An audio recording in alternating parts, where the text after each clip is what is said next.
En el tema del día de hoy hablaremos acerca de la electricidad.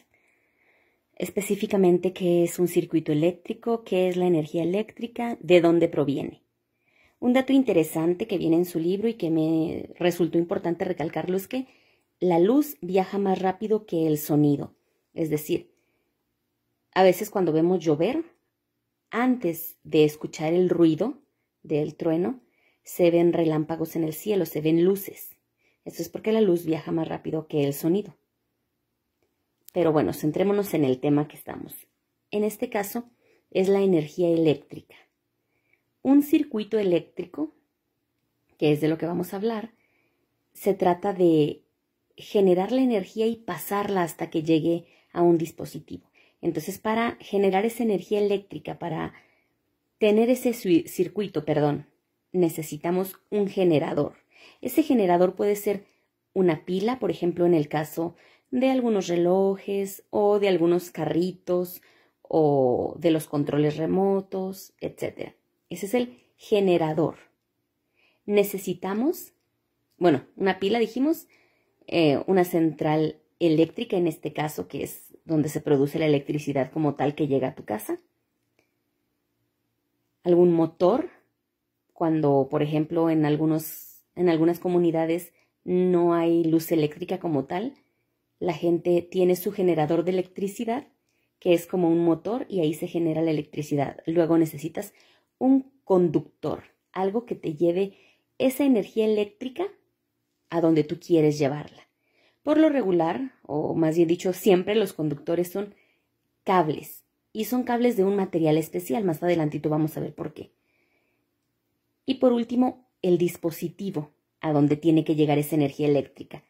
Entonces, si yo produzco la energía eléctrica, pero no tengo un conductor, de nada me sirve. O sea, la energía se va a estar generando, pero no va a llegar a ningún lado porque no hay como un caminito, no hay algo a través de lo cual pueda viajar para llegar.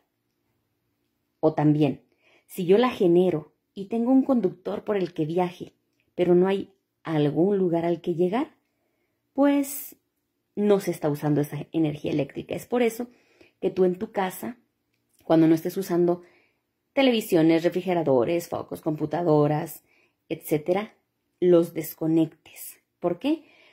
Porque al no estar el dispositivo conectado a este circuito eléctrico, no se está gastando energía eléctrica. Pero si está cualquier dispositivo de estos conectado, se completa el circuito, porque el circuito necesita 3 cosas: un generador, un conductor y un dispositivo. De modo que si tú le quitas cualquiera de estos, ya no va a funcionar ese circuito eléctrico. Pero si tú los dejas los 3 conectados, entonces vas a estar gastando energía eléctrica, aunque no estés usando tu dispositivo. Es por eso importante que desconectemos todos los dispositivos a los que llega la energía, ya sea televisiones, refrigeradores, radios, computadoras, que apaguemos los focos o que los cambiemos si están fundidos, que quitemos los cargadores de los celulares, etcétera, porque se sigue gastando energía eléctrica aunque no estén prendidos. A veces en el circuito eléctrico alguien pone un interruptor, que es algo que corta esta electricidad. Es decir, imaginémoslo con este dibujo. Yo tengo aquí mi generador, que puede ser una pila o puede ser una central eléctrica, etcétera. Tengo esa pila. Esa pila tiene unos cables y llega a una licuadora, imaginemos.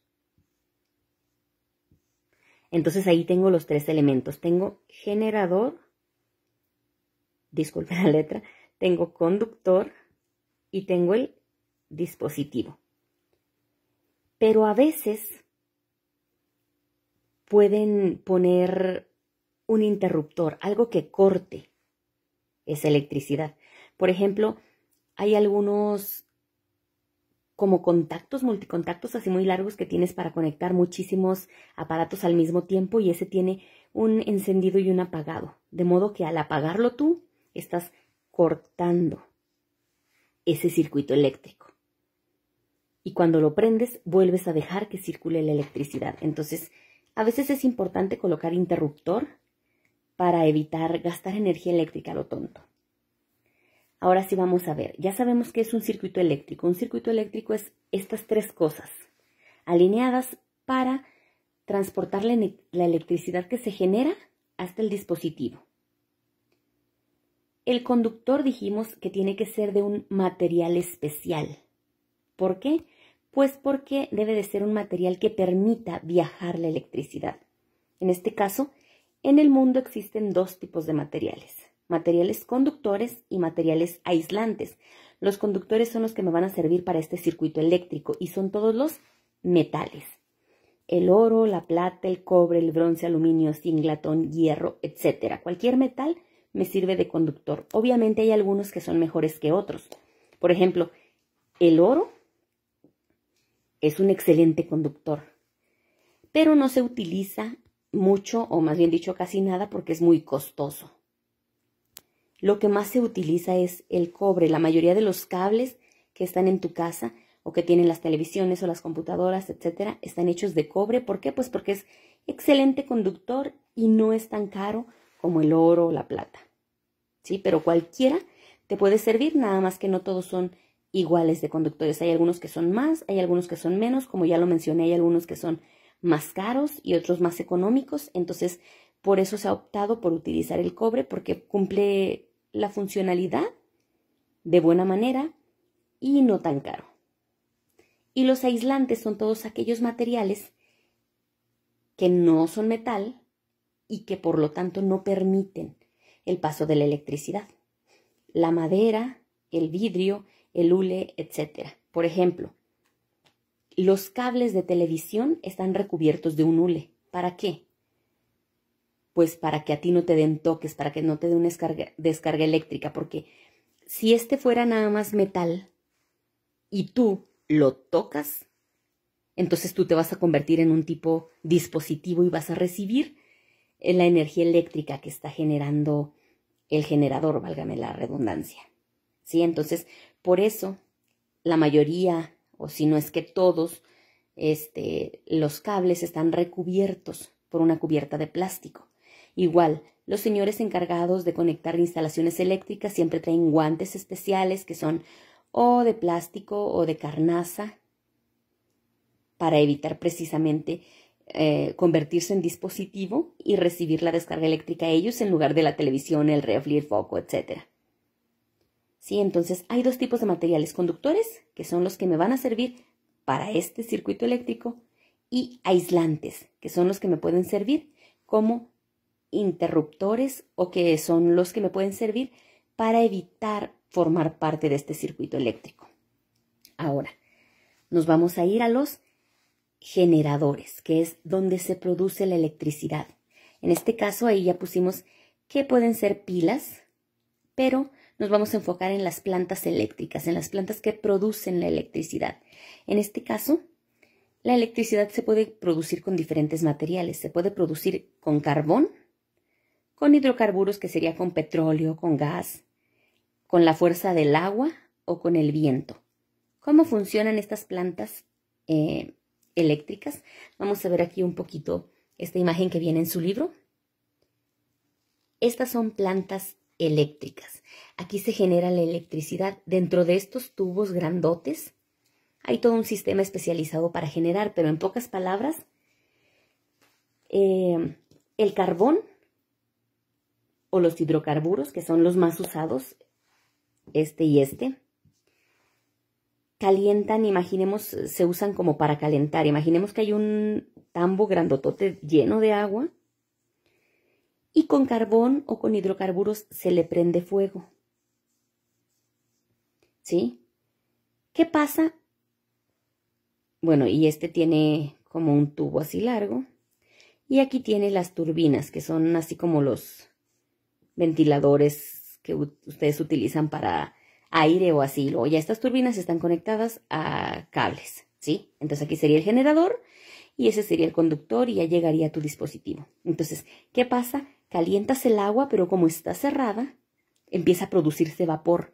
Y ese vapor, al querer escapar, no encuentra otro escape más que esta parte. Entonces, escapa por aquí, pero al escapar hace que esto gire. Y gire y gire y gire muy rápido. Eso origina energía mecánica. O sea, el girar se llama energía mecánica. Y esa energía mecánica con algún dispositivo se transforma en energía eléctrica. Y entonces sí, ya viaja por los cables hasta tu casa. ¿Cuál es la desventaja de este tipo de plantas eléctricas?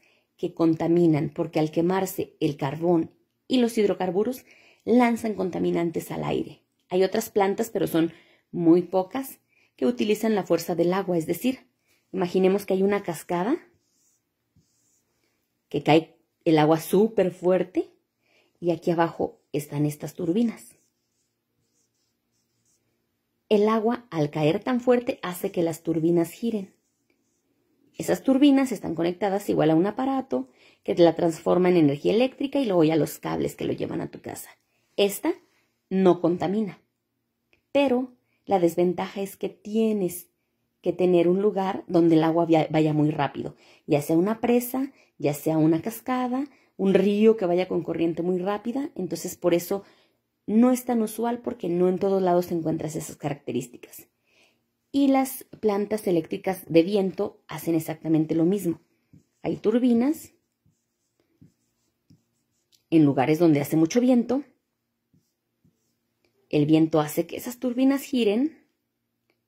Esas turbinas están conectadas a un aparato que lo transforma en energía eléctrica y viaja hasta tu casa.